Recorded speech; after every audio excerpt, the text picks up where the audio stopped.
texto da exposição desta manhã, 1 Pedro, capítulo 4, versículo 1 a 6.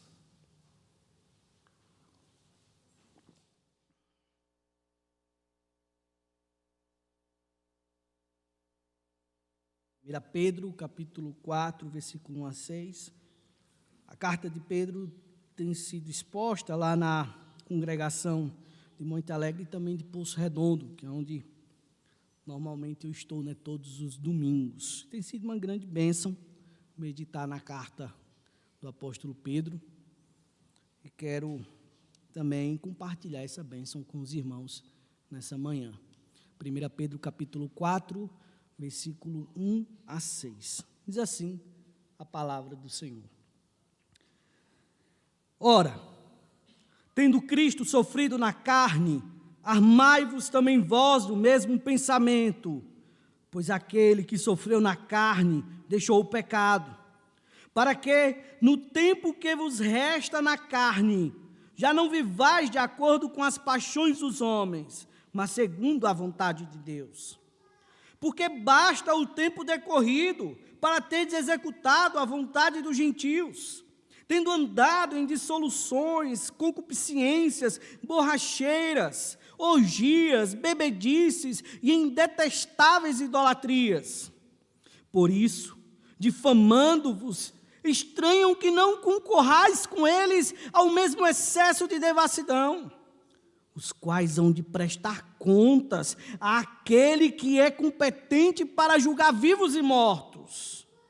Pois, para este fim, foi o evangelho pregado também a mortos, para que mesmo julgados na carne, segundo os homens, vivam no Espírito, segundo Deus. Amém. Vamos orar mais uma vez ao Senhor. Santo Deus e bondoso Pai, nesse momento, queremos nos colocar diante do Senhor mais uma vez, para ouvir Tua santa voz. Nós necessitamos, ó Deus, de ouvir a Tua voz, nos exortando, nos consolando, ó Pai, nos mostrando a justiça e a graça. E queremos pedir que o Teu Santo Espírito nos ilumine, para que possamos entender. Porque por mais que já tenhamos lido várias vezes esse texto, por mais, ó Deus, que tenhamos estudado esse texto, entendemos que o homem, ele não consegue ter a interpretação correta, se não for o Teu Espírito Santo auxiliando. Então, ó Deus, seja conosco, seja com os meus irmãos, não permita que a nossa concentração venha se perder, que a nossa mente venha se perder com os afazeres de amanhã, com os afazeres que ficaram, com aquilo, ó Deus, que venha passar fora desta igreja, mas que as nossas mentes e corações venham estar focados em Ti, nesse momento, para ouvirmos a Tua santa voz. Seja conosco, nós te pedimos, em nome de Cristo Jesus. Amém. Em uma coletiva de imprensa, durante o Campeonato Europeu de Futebol, no ano de 2020, às vezes alguns aqui se lembram, uma cena simples ganhou uma repercussão mundial. Diante de dezenas de câmeras, o astro do futebol, Cristiano Ronaldo, sentou-se, olhou para as garrafas que se encontravam na mesa, garrafas de Coca-Cola, e então ele pegou elas e afastou com a mão, e colocou diante de si, na sua frente, uma garrafa de água em destaque, dizendo o seguinte: apenas água.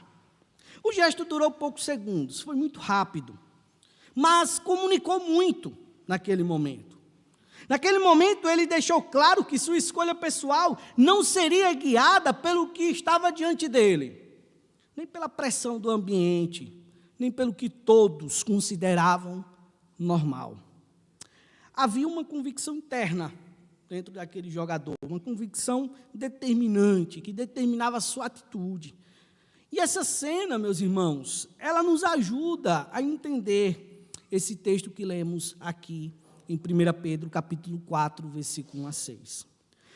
O apóstolo Pedro, ele escreve a cristãos que estavam também cercados, mas não por Coca-Cola, mas cercados por uma sociedade pagã, pressionados diariamente a voltar a antigos hábitos, aos antigos prazeres e ao antigo modo de viver. Mas Pedro diz que quem pertence a Cristo precisa ter outra disposição interior, uma mente armada, uma mente preparada, uma mente decidida em viver a vontade de Deus. O verso 1 começa com uma ordem. Ele diz o seguinte: como Cristo sofreu na carne, os crentes também devem se armar com o mesmo pensamento. A imagem aqui é essa mesmo, uma imagem militar. Pedro fala de um cristão que enfrenta a vida consciente de que seguir a Jesus exige uma decisão interior antes mesmo do conflito chegar. Assim como foi com aquele jogador, diante de algo aparentemente comum, ele tomou uma decisão pública, baseada em quê? Em sua convicção. Pedro ensina que o cristão precisa aprender a dizer não ao que o mundo oferece, quando isso contradiz a vontade de Deus. Só que aqui a questão é muito mais profunda. Não é simplesmente trocar uma bebida por outra, dizer não à Coca-Cola e tomar água. Não é isso. Mas é de abandonar um estilo de vida governado pelos desejos humanos para abraçar a vontade do Senhor. Por isso o tema desta mensagem é: armados com a mente de Cristo para viver a vontade de Deus. E Pedro mostra que viver a vontade de Deus exige uma mente preparada, porque quem decidiu seguir Cristo precisará romper com antigos padrões, com uma antiga vida, suportar a incompreensão, permanecer firme mesmo quando o mundo estranha essa nova escolha.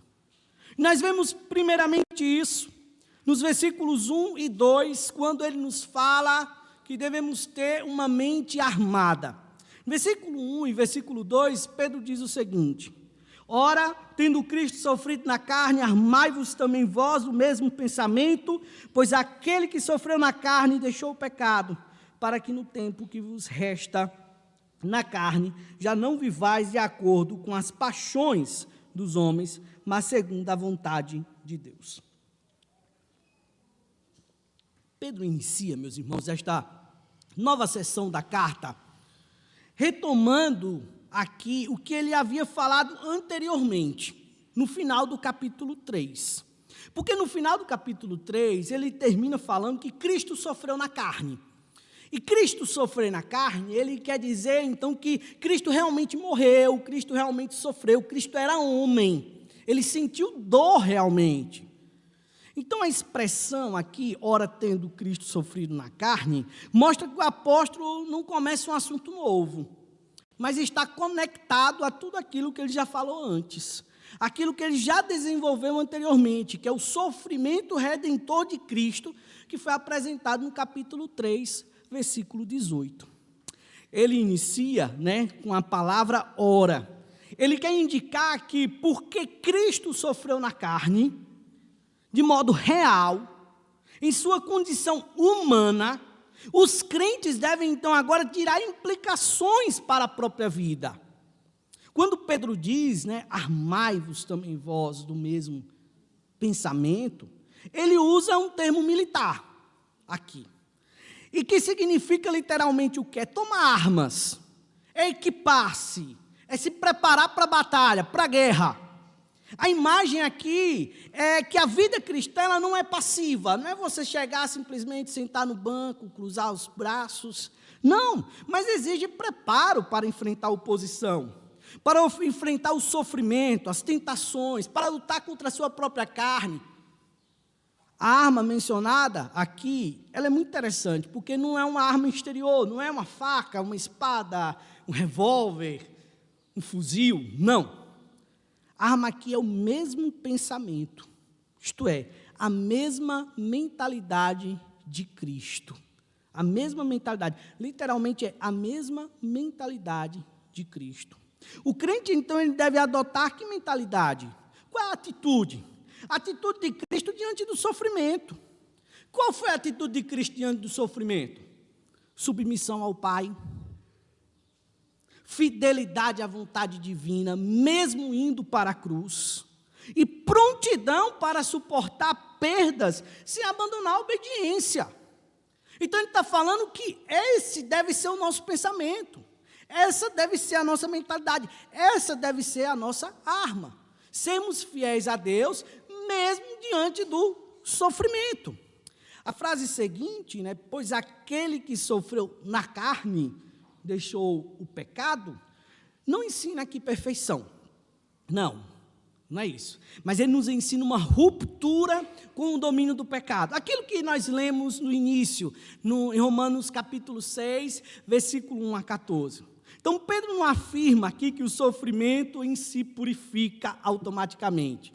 E essa é uma mentalidade muito comum, né? Por exemplo, você vai num velório de alguém que sofreu muito antes da morte. Aí, normalmente, tem alguém ali próximo que diz o seguinte: fulano sofreu tanto, já deve ter sido salvo, descansou no Senhor, sofreu tanto. Como se o próprio sofrimento, ele purificasse o homem. Interessante, sabe?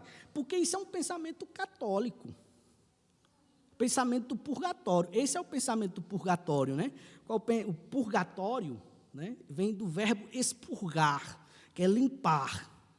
Significa limpar.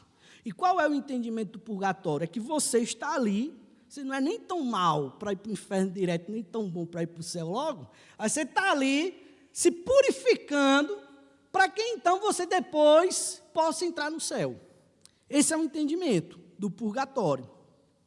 E veja que é um entendimento muito comum. A gente vê isso na boca de muitas pessoas. Mas ele nos mostra que aquele que aceita, essa é a realidade, aquele que aceita sofrer por fidelidade a Deus, demonstra que já não vive sob o controle do pecado, como antes. Essa é a realidade quando ele fala. Não é que o sofrimento ele purifica, mas é que a demonstração de sofrermos por causa de Cristo demonstra que nós não somos mais escravos do pecado. Sofrer por obedecer a Deus revela que houve uma decisão real de romper com a velha vida, com o velho homem, com o velho Adão. E há aqui uma ideia muito semelhante ao texto que nós lemos lá de Romanos, capítulo 6, versículo 1 a 2. Porque lá, Paulo vai nos dizer que quem foi unido a Cristo, rompeu com o antigo senhorio, o pecado. Ele não está mais debaixo daquele antigo senhor. Logo depois, no verso 2, Pedro vai explicar o propósito dessa disposição.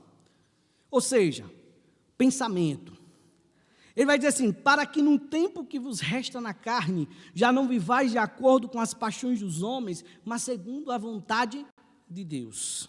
A expressão, né, tempo que vos resta, mostra que Pedro olha para a vida como passageira. A vida, ela possui um limite, né? A gente olha para nós mesmos e a gente percebe isso. Hoje, por exemplo, os cabelos brancos vão chegando, aí dor na coluna, às vezes, dor no joelho, né? As rugas que aparecem no rosto. Isso é o quê? São as marcas da limitação da vida. Essa vida aqui, ela não é eterna. Felizmente, às vezes a gente pensa que é, mas não é. Ela tem um fim. E o cristão, ele continua vivendo na carne. Viver na carne aqui não é viver em pecado, mas é viver nesse corpo, entendeu? Viver neste corpo, isto é, na existência terrena, mas agora com outro princípio orientador, agora debaixo de outro Senhor, não mais o pecado, mas debaixo do Senhor Jesus Cristo. O controle, né, o contraste central do verso está entre paixões dos homens e a vontade de Deus, como ele coloca aí. Porque antes da conversão, a vida era guiada como? Pelos impulsos humanos, desejos autônomos, as inclinações do velho homem. A gente desejava o pecado. Agora, o crente, ele deve viver orientado pela vontade revelada de Deus. É isso que deve orientar a vida dele. E Pedro mostra aqui que a conversão ela não é apenas o abandono de certos pecados visíveis, mas é a mudança de governo. A conversão ela é a mudança de um governo, onde nós deixamos de ser governados pelo pecado para sermos governados por Cristo. É sair do domínio dos desejos humanos e entrar, então, no domínio da autoridade divina, da vontade do Senhor. Esses versos, então, ensinam que o sofrimento de Cristo não é apenas a base da salvação, mas também o modelo de transformação. Eu e você devemos ter o mesmo pensamento de Cristo ao sofrermos, ao lutarmos contra o pecado. E sabe qual é? É obediência ao Senhor, acima de todas as coisas. O sofrimento, portanto, não é visto como derrota, como normalmente é visto, né, por muitos, né? Tanto é que muitas canções de triunfalismo nos meios gospel. Não, mas o sofrimento não é derrota. Mas ele está no contexto de fidelidade. Quando nós sofremos por fidelidade ao Senhor, isso é a manifestação de que o nosso coração foi transformado. Porque, irmãos, estar debaixo de Cristo é lutar primeiramente, acima de tudo, contra nós mesmos. É matar a nossa própria carne. E isso traz sofrimento. Mas ele continua. Porque depois de falar sobre uma mente armada, ele vai falar sobre uma vida separada, né?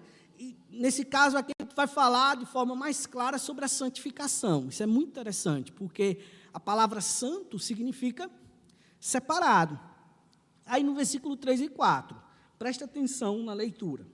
Ele diz, porque basta o tempo decorrido para teres executado a vontade dos gentios, tendo andado em dissoluções, concupiscências, borracheiras, orgias, bebedices e em detestáveis idolatrias.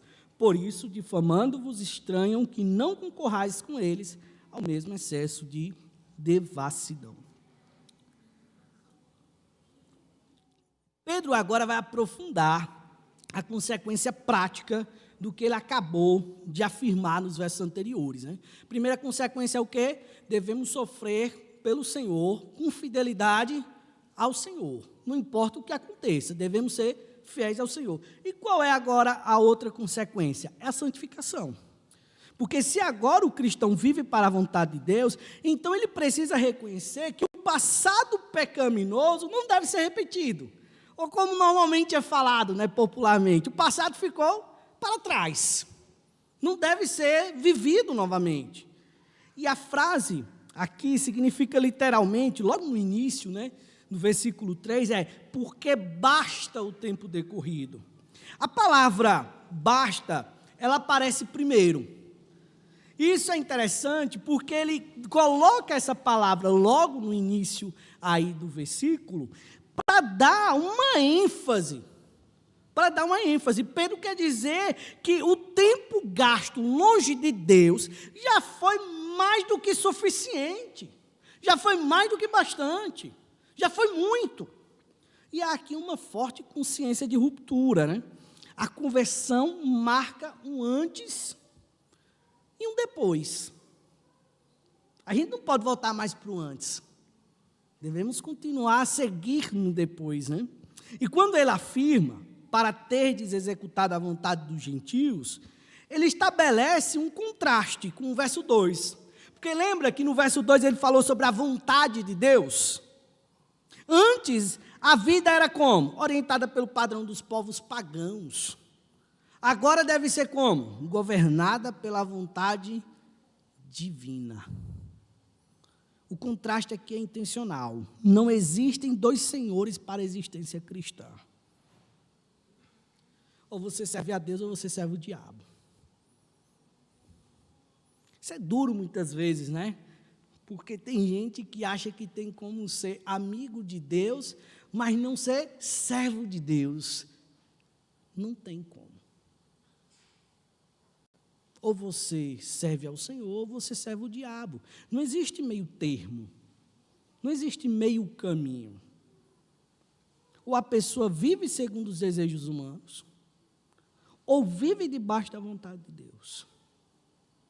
E Pedro, então, apresenta uma lista de pecados que caracterizava a vida antiga daqueles irmãos.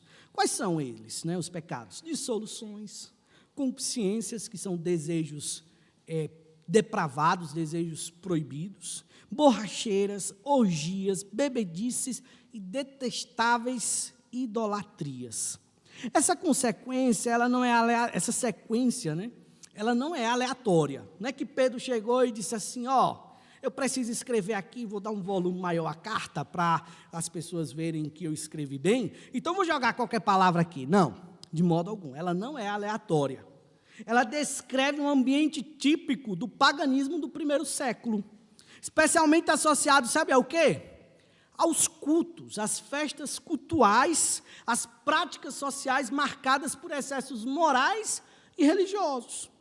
O que acontecia naquele período, irmãos? Os cultos, né, e ainda existem religiões assim, eles eram como? Eles eram regados por muita bebida, eles ficavam embriagados, fora de si, e por muito sexo. Regado por muito sexo. Essa era a forma de culto daquele período. E o movimento talista aqui ele é progressivo, ele é interessante, porque ele começa como? A desordem moral e finaliza como? Com detestáveis idolatrias. Por quê, né? O que ele quer mostrar? Ele quer nos mostrar que no pensamento bíblico, o pecado moral e a falsa idolatria, a falsa adoração, melhor dizendo, estão profundamente ligados. É aquilo que já foi dito por um autor, não me lembro agora aqui ele, em que ele vai dizer o seguinte, que todo pecado, no fundo, é idolatria. Por exemplo, pecado básico, né? Vamos dizer assim, básico, mas é pecado, irmãos, terrível. Pode levar para a morte, é eterno. Mas veja, pecado que as pessoas não veem como muita coisa. A mentira é uma idolatria. Por exemplo, a pessoa mente por quê? Um dos primeiros motivos, para tentar passar uma imagem dela daquilo que ela não é. Isso é idolatria do eu. Ou, por exemplo, para se defender, para defender o outro. Então, é a idolatria da pessoa. Então, todo pecado, no fundo, é uma idolatria. O adultério é uma idolatria, porque é uma adoração ao prazer, ao corpo, ao sexo. Todo pecado, no fundo, é idolatria. É isso que ele quer nos mostrar. E onde Deus deixa de ser honrado, a vida, então, perde seus limites. O homem se torna, né, um animal, mas não um animal, como certa vez vi um filósofo falando, não é um animal, né, que a gente tem o costume de dizer assim, o homem se tornou um animal. Não, é pior do que um animal, porque um animal foi criado para ser um animal, para agir daquele modo. Então, o homem se torna, às vezes, pior do que o próprio animal, nos seus atos morais. Então, a expressão, logo depois que ele usa, né, tendo andado, ele indica aqui que o estilo de vida deles era esse. Não é que eles, pontualmente, de forma isolada, eles praticavam essas coisas. Não, mas era um estilo de vida mesmo, era contínuo, era algo comum a eles. E Pedro lembra aos leitores que esse já foi o caminho deles, mas não pode continuar sendo. O Evangelho não apenas perdoa o passado, meus irmãos, ele muda a direção de caminhar do presente. É como se nós estivéssemos andando para o norte e agora nós nos voltamos para o sul. É uma mudança radical, uma mudança total da nossa vida. No verso 4, Pedro mostra a reação inevitável do mundo diante dessa mudança. Ele vai dizer que eles estranham que não concorrais com eles no mesmo excesso, ou ao mesmo excesso de devassidão. O verbo aqui, estranhar, né, significa ficar surpreso. Eles ficam surpresos. Eles consideram algo incomum. Por quê? Porque eles eram os antigos companheiros de pecado daqueles homens, nos cristãos. E agora, quando vem eles rejeitando tudo aquilo que eles praticaram, eles estranham, eles acham aquilo incomum, porque eles não mais participam das mesmas práticas. O que antes era normal, agora é o quê? Abandonado. E essa mudança torna-se visível. Não é assim, por exemplo, logo quando a gente se converte, né? Antes a gente tinha uma vida, vivia desse modo, assim, tal. Aí quando a gente muda, a gente diz, rapaz, e chega para o velho amigo, né? Aquele que era o companheiro de pecado, a gente diz, olha, não quero mais isso para mim, estou cortando. Aí a pessoa olha e diz, eita, o crentinho, o santinho, né? Virou um anjo. Porque eles estranham, eles começam a zombar por esse motivo. Eles estranham, para eles é algo incomum. Então, o que antes era normal é abandonado. E a expressão, né, que ele logo coloca aí, não concorreis com eles, transmite a imagem, meus irmãos, de pessoas correndo em grupo, para o mesmo fluxo coletivo do pecado. Agora, imagine uma multidão correndo para lá e você sozinho tendo que correr de volta. É difícil, isso mesmo, mas nos mostra que o cristão, ele rompe esse movimento comum do mundo, ele muda esse fluxo. Já o excesso de devassidão é muito interessante, porque é uma imagem aqui que descreve uma inundação, um transbordamento, tanto em que a palavra excesso é literalmente derramamento. Aqui no texto original, significa derramamento de devassidão. E Pedro aqui retrata o pecado como uma torrente descontrolada, de excessos, em que a sociedade corre sem freio. É como se o pecado ele estivesse afundando o homem estivesse afundado no próprio pecado. Como resultado, os incrédulos passam então o quê? Ao ver o crente, ao Filho de Deus, agora deixando o pecado, correndo contrário ao que antes ele corria, eles passam a difamar. Passam a difamar. Isto é, a mudança de vida do cristão não produz apenas estranhamento, mas também hostilidade. Por quê, irmãos? Porque a santidade incomoda. Porque a santidade denuncia silenciosamente o pecado antigo. Porque se alguém não faz algo, porque ele está fazendo a vontade de Deus, então isso quer dizer que eu não estou fazendo a vontade de Deus. O pecado, a santidade, ela incomoda, ela denuncia silenciosamente o padrão antigo. E esses versos ensinam que a conversão verdadeira sempre produz duas marcas visíveis. Agora, peço que avalie seu coração. Primeiro, ruptura com práticas antigas. Uma reação do ambiente ao redor. Primeiro, uma ruptura com práticas antigas.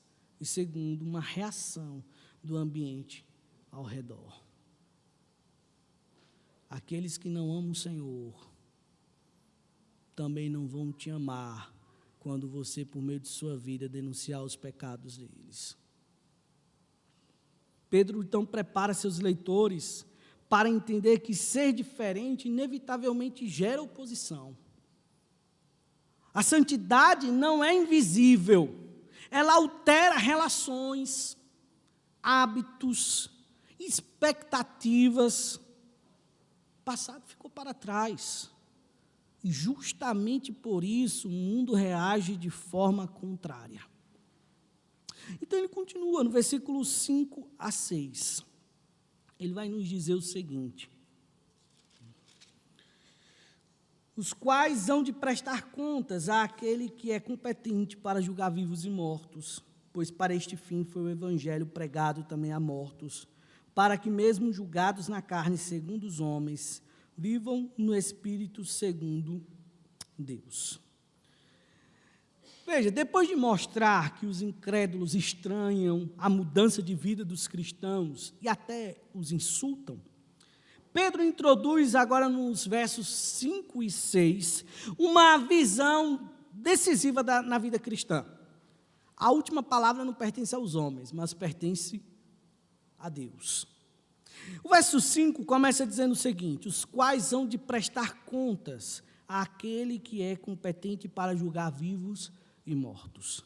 A expressão prestar contas ou prestarão explicação é uma linguagem tomada do campo jurídico. É como uma pessoa que é acusada de algo e ela é chamada pelo juiz para quê? Para prestar contas daquilo que ela fez. Então, Pedro ensina que aqueles que hoje blasfemam, ridicularizam e condenam os fiéis, não escaparão de responder diante do tribunal divino. Um dia eles vão ter que responder diante do tribunal divino. E o centro da frase está em aquele que é competente, né? A ideia aqui é que não é apenas que Deus julgará algum dia. Não é essa a ideia apenas. Mas que o juiz ele já está preparado. Ele já está com a toga dele. Ele já está pronto, com a autoridade plenamente estabelecida para julgar. Isso traz forte peso, porque o juízo ele não é incerto, nem distante, no sentido de dúvida. Ele é uma realidade certa e iminente dentro do plano divino. Deus pedirá contas. Quando Pedro afirma que Deus julgará vivos e mortos, ele amplia o alcance do juízo para toda a humanidade. Nenhuma condição humana altera essa realidade. Vivos ou mortos, todos comparecerão diante de Deus. Aqui há o eco direto da esperança apostólica, encontrada lá em Atos, capítulo 10, versículo 42, onde Cristo lá é apresentado como aquele constituído por Deus para julgar vivos e mortos.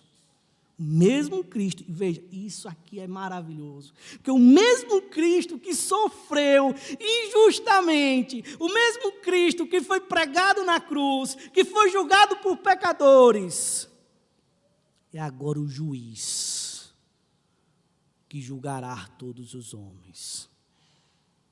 Isso inverte completamente a perspectiva. Quem hoje julga os santos, será amanhã julgado por Cristo. Isso é um conforto para aqueles irmãos que tanto sofriam. Isso é um conforto para nós que sofremos. Muitas vezes com insultos, muitas vezes com difamações por sermos cristãos, ou até mesmo por meio de Satanás, né, que sofremos ele com seus dardos inflamados a todo momento, tentando nos destruir. Isso é um consolo.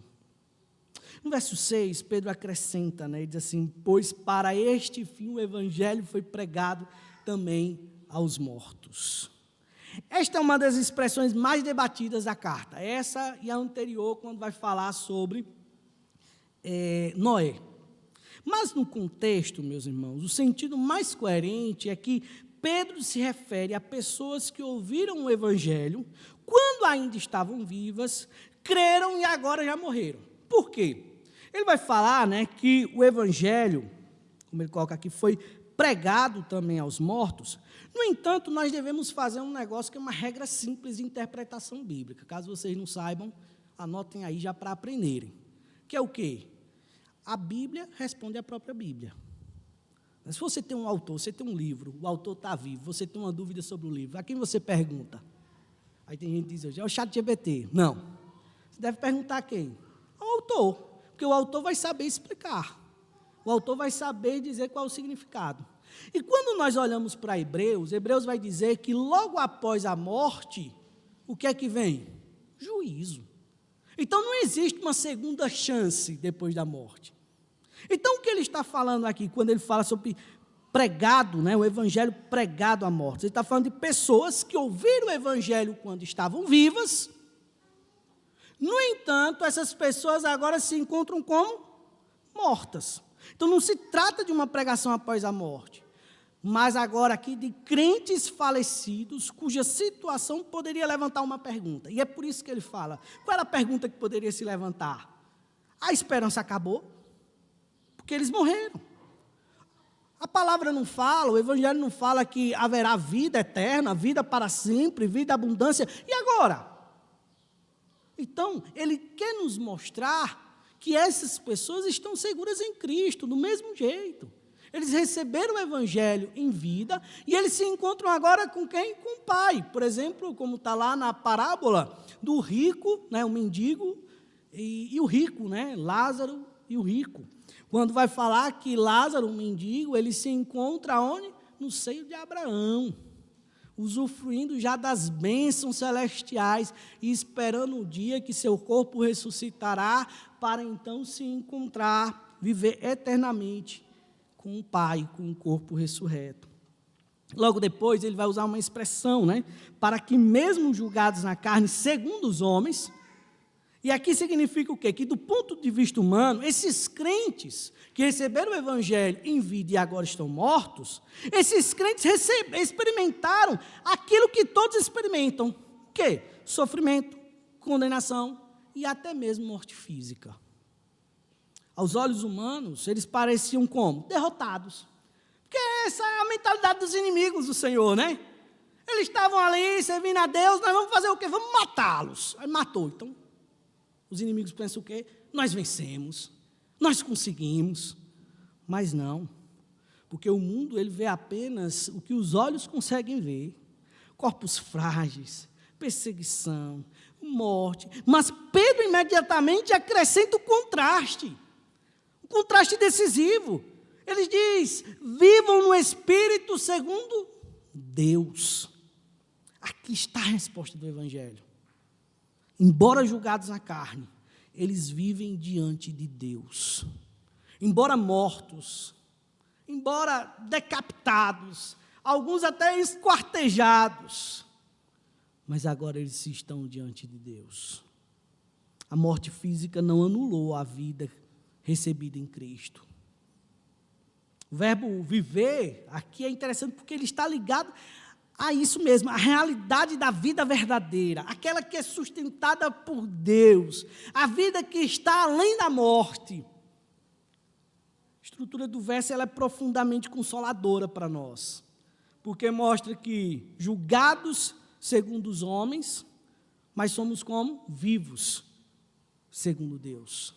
Ou seja, o julgamento humano não define o nosso destino final.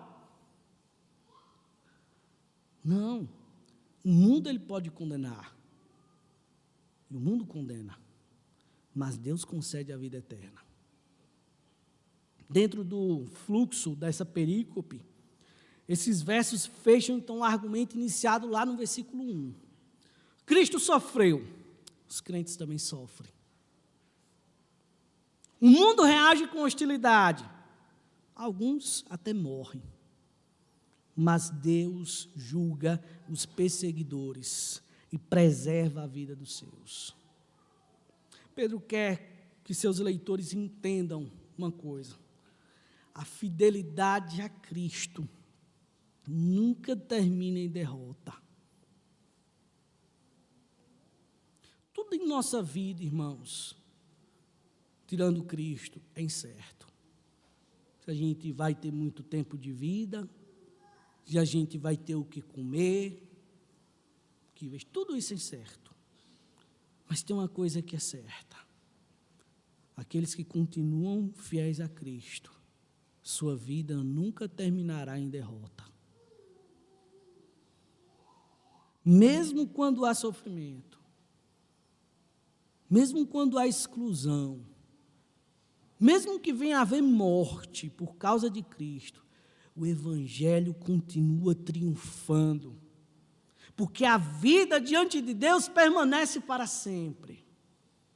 Os homens podem fazer no máximo é difamar, ou no máximo dos máximos tirar a nossa própria vida.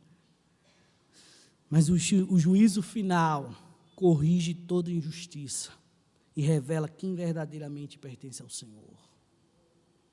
Quem são os do Pai?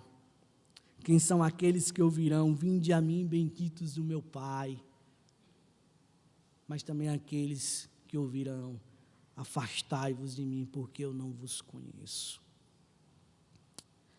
A cena contada no início, de Cristiano Ronaldo afastando a Coca-Cola e colocando água, chamou a atenção porque revelou uma escolha visível diante de todos. Mas Pedro nos mostra que a vida cristã exige escolhas muito mais difíceis. Não é apenas trocar algo externo, não é apenas mudar algo, mas é romper com o velho modo de viver, para abraçar plenamente a vontade de Deus. É romper com o velho Adão, o velho homem. Porque no fim, todo cristão precisará decidir quem governará sua mente, quem governará seus corações, seus desejos e seus passos. Por isso que eu disse, ainda nesta manhã, a questão não é se você é ou não é escravo. Você é escravo, querendo ou não querendo, percebendo ou não percebendo. Você é. A questão é quem é seu Senhor. Senhor mau, terrível, que vai destruir você. O Senhor bondoso, santo, glorioso, que nos amou ao ponto de entregar o seu próprio Filho numa cruz por nós.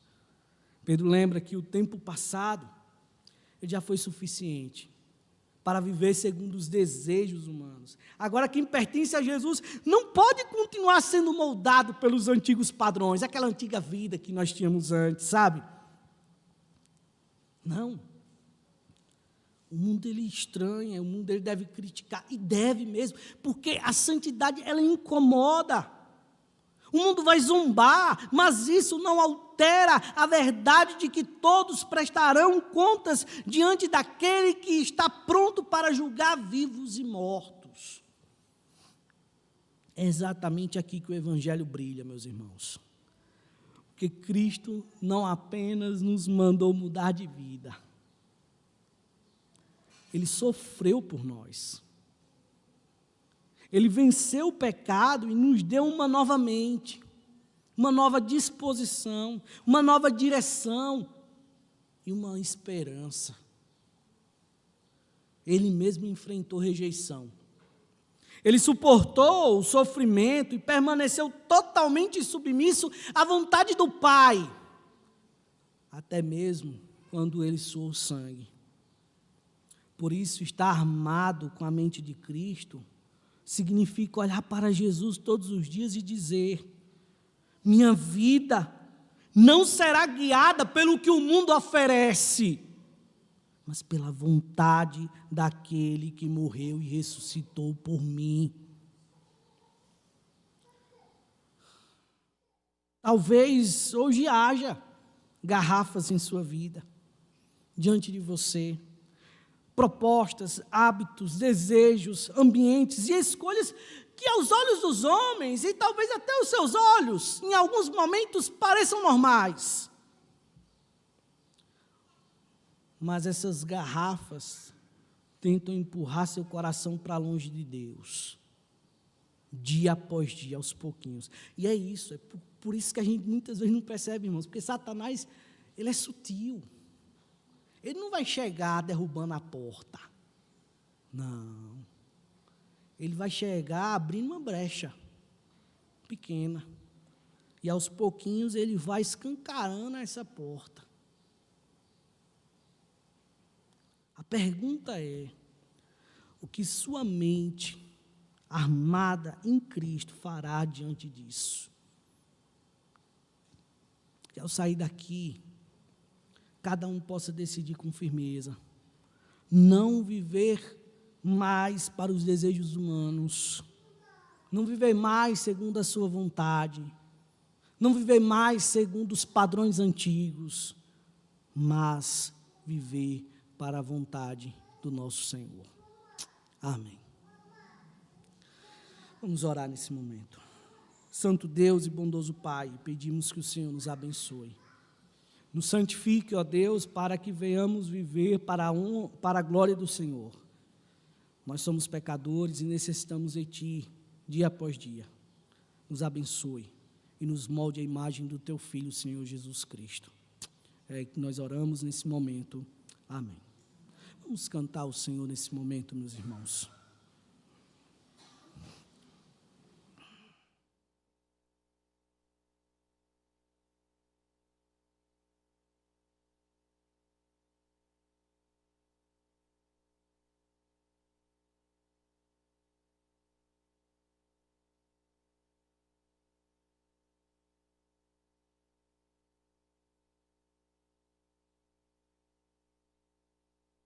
O hino de número 25, exaltação ao Criador e Salvador.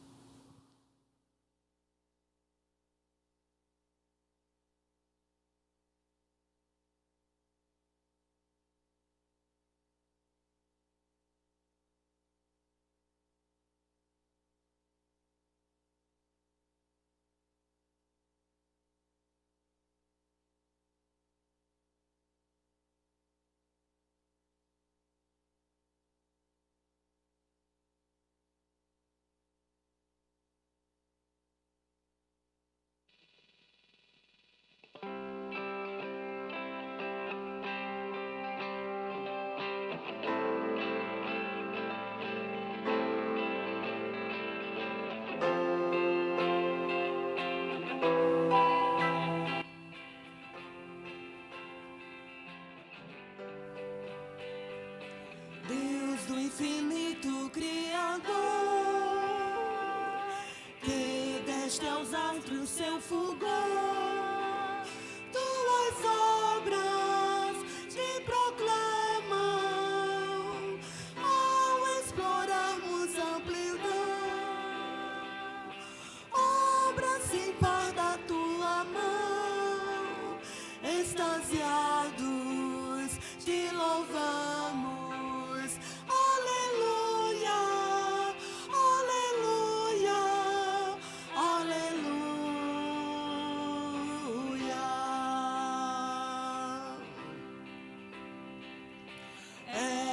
Seu homem para o céu,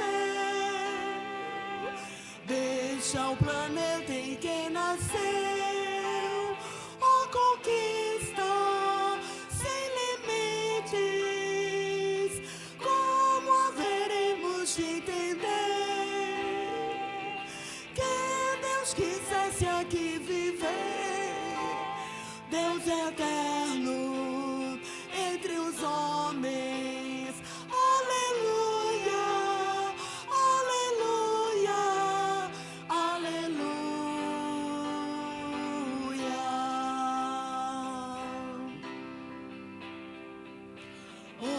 Há problemas entre nós, por não ouvirmos tua voz. Pai, perdoa nossas faltas, que nossa vida em Jesus busque guarida, paz e luz, e teu nome celebremos.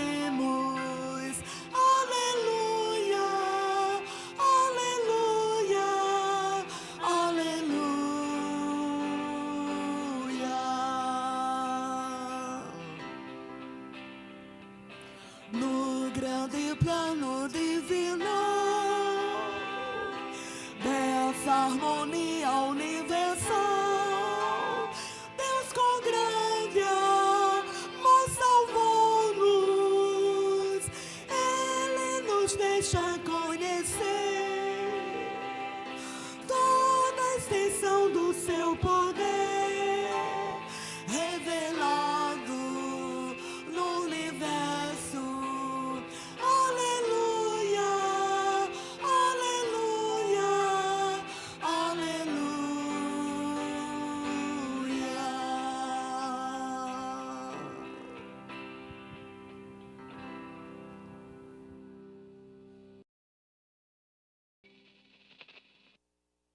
Temos ao Senhor nesse momento. Santo Deus e bondoso Pai, agradecemos a Ti, porque iniciamos esta manhã pedindo que o Senhor recebesse o nosso culto. E cremos, ó Deus, que o Senhor recebeu, não por causa de nós, mas sim por causa do Teu Filho perfeito, o Senhor Jesus Cristo. Nesse momento pedimos que o Senhor continue a nos abençoar com a Tua palavra, no estudo da mesma. Que nós sejamos, ó Deus, grandemente edificados e também, ó Deus, venhamos ser santificados pelo Senhor. Seja conosco, nós te pedimos. Receber a bênção, meus irmãos. Que a graça de nosso Senhor Jesus Cristo e o amor de Deus Pai e as doces consolações do Espírito Santo seja sobre toda a igreja de Cristo, hoje e para todos sempre. Amém.